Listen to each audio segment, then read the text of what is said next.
The sport of ice hockey is a novelty in India. It struggles for recognition and has not made a big impression upon the billions in the country. However, in Kargil, amidst the biting cold, ice hockey is making an impression in a big way.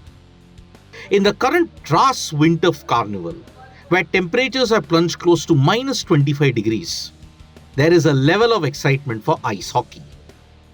The 5th LG Cup ice hockey tournament began at the ice hockey rink in Biamthang, and it witnessed some fanfare and excitement at various levels. There was the traditional dance of the region that was showcased to the people present, and there were many players who were battling it out in the rink as the fans sized up on the opportunity. Although the sport features prominently in the carnival, there are still several challenges that ice hockey faces in the country. Speaking exclusively to India Today, one player highlighted what are the logistical issues that players in India face, from lack of funding to the elements in itself. Players में जो बच्चों में बहुत talent की कमी नहीं है sir, लेकिन कमी जो है सपोर्ट का है। जो हमें जो इंफ्रास्ट्रक्चर है, कोच फैसिलिटीज़ हैं, जो प्लेयर को जो फैसिलिटीज़ मिलनी चाहिए वो प्रॉपर हमें नहीं मिलती हैं। अगर वो गवर्नमेंट की तरफ से, अथॉरिटीज़ की तरफ से थोड़ा पुश मिल जाए प्लेयर्स को, तो यहाँ के प्लेयरों में जो सर फॉरेनर्स के जो प्लेयर होते हैं उनसे ज़्यादा पोटेंशियल है चीज़ें करने की। हमारे यहाँ सिर्फ 2 महीने चलते हैं सर आइस हॉकी का, लेकिन जो अराउंड द वर्ल्ड है वहाँ पे 24 मंथ्स, वो ये 12 साल वो लोग आइस हॉकी खेलते हैं सर, क्योंकि वहाँ पे आर्टिफिशियल आइस प्रोवाइड होता है। हमारे यहाँ सिर्फ विंटर में होता है सर, नेचुरल आइस पे खेलते हैं हम। तो अगर यहाँ पे भी हमें अगर कोई आर्टिफिशियल स्टेडियम बनाया जाए जिसमें आइस हो समर मंथ्स के लिए, जी समर मंथ्स के लिए भी, तो सर बहुत ज़्यादा हेल्प होगा प्लेयर्स के लिए और ओवरऑल इवेंचुअली इंडिया के लिए बेनिफिशियल होगा sir. On the other hand, all eyes are on whether this current event adds a push to India's Winter Olympic dreams. Ice hockey is a core sport in the Winter Games, and the weather in areas like Ladakh are favorable for the sport.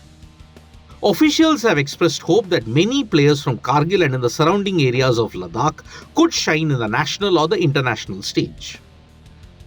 जो ice hockey की team है, कम से कम जिसमें सबसे ज़्यादा संख्या लद्दाख से खिलाड़ियों की है, करगिल से खिलाड़ियों की है, वो देश के लिए भी नाम रोशन करेगी और लद्दाख का भी नाम रोशन करेगी। जी, मुझे बिल्कुल, मैं 100% मुझे यकीन है कि यहाँ से अभी भी हमारे आइस हॉकी के मैक्सिमम जो टीम है ना, हमारे इंडिया के, हमारे लद्दाख नेशनल टीम में हमारा लद्दाखी है, जिसमें हमारे करगिल की भी है, लेह के भी है। इस तरह हमारे बच्चे और बच्चियां ज़्यादातर टैकेंडो वगैरह में बहुत नेशनल लेवल के और इंटरनेशनल लेवल के भी प्लेयर है। इस तरह हमारे पैन केक जो है उसमें भी बहुत अच्छे हमारे प्लेयर, जो रिसेंटली हमारे कुछ स्टूडेंट ने नेशनल और इंटरनेशनल बहुत ये खेला है। तो हमें उम्मीद है कि हम बहुत जल्द इंटरनेशनल प्लेयर्स, नेशनल के प्लेयर्स हमारे यहाँ के, जो आपने जैसे फैसिलिटीज़ देखा, तो हम आशावाद है कि करगिल जो है, लद्दाख का करगिल पार्ट जो है, और ख़ास पूरे लद्दाख हमारे इंशाल्लाह हमारे इंडिया का नाम रोशन करेगा। Ice hockey is hampered, ironically, by the weather and by the lack of development in the country.